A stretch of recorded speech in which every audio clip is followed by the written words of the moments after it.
İstəyirəm ki, məni çox diqqətli dinləyəsən. Əgər hələ də həyatında münasibətin yoxdursa, bu səbəblərə diqqətlə bax. Birinci səbəb, sən keçmiş münasibətində yaşayırsan. Ola bilər ki, ayrılmısan və yaxud da ki, həyatında kimsə olub, amma özün də bilmədən hələ də beynində ona aid sujetlər gedir. Yəni qısacası sən o keçmiş münasibətini hələ də beynində keçmişdə yaşayırsan, indi həyatında olmasa da. Birinci səbəb budur. İkinci səbəb, sən özünə yetəri qədər dəyər vermirsən. Dəyərini davamlı olaraq qarşına çıxan insanların təsdiqi ilə qazanacağına və seviləcəyinə inanırsan. Daxilən özünü çox dəyərsiz hiss edirsən. Üçüncü növbədə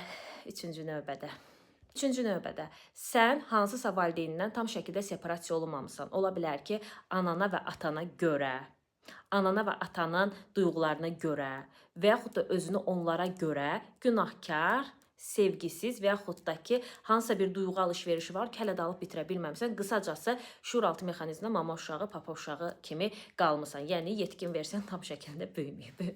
Dördüncü etap, sən net deyilsən. Net necə bir münasibət istədiyini bilmirsən. Ona görə də şuuraltı səviyyədə bunu proqramlaya bilmirsən. Mən net necə münasibət istəyirəm, həyatımda necə biri ilə tamamlanaram, duyğusal olaraq o insan mənə nə verməlidir.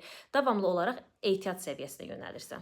Beşinci və əsas səviyyə, sən həqiqi bolluqdan, dolu versiyandan deyil də, boş ac versiyandan münasibətlərə gedirsən. Yəni, daxilən özünü tam fokuslana bilməmisən deyə özünə lazım olan duyğuları yetəri qədər vermirsən və belə olan halda sən insanlarla münasibəti öz emosional ehtiyaclarını qidalandırmaq üçün girirsən. Məsələn, mən pul istəyirəm, sevgi istəyirəm, dəyər istəyirəm, versin də, alma enerjisindəsən və ona görə həyatına çıxan insanlarla münasibətin alınmır. Bu da özünə qayıtmağının bir işarəsidir artıq.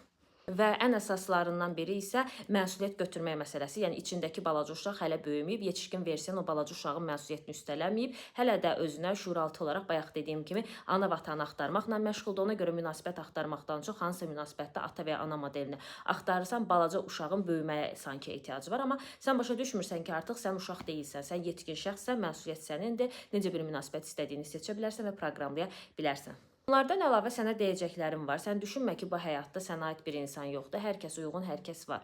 Dünyada 7 milyard insan varsa, hər kəs uyğun da hər kəs var. Sənin enerjinə də, aurana da, yaşayış tərzinə də, düşüncə və duyğu səviyyənə uyğun insan var. Ona görə bugün münasibətdə olduğun insan da və yaxud da ki, qarşına çıxan insanlar da rastgele çıxmır. Sənin şuuraltı mexanizmlərində hansı emosional fon və ya hansı duyğu biçimindəsənsə və yaxud da hansı düşüncə səviyyəsindəsənsə, o tərz insanlarla əhatələnirsən. İstəyirsən bunu şuurlu seç, istəyirsən qeyri-şuurlu seç, bunun heç bir fərqi yoxdur. Yəni, qısacası desək, sən nəsənsə münasibətində o olur. Əgər münasibətinin alınmamasının səbəblərindən danışırıqsa, bunları xüsusi qeyd edə bilərdim. Ən əsas səbəbi deməyi unutdum.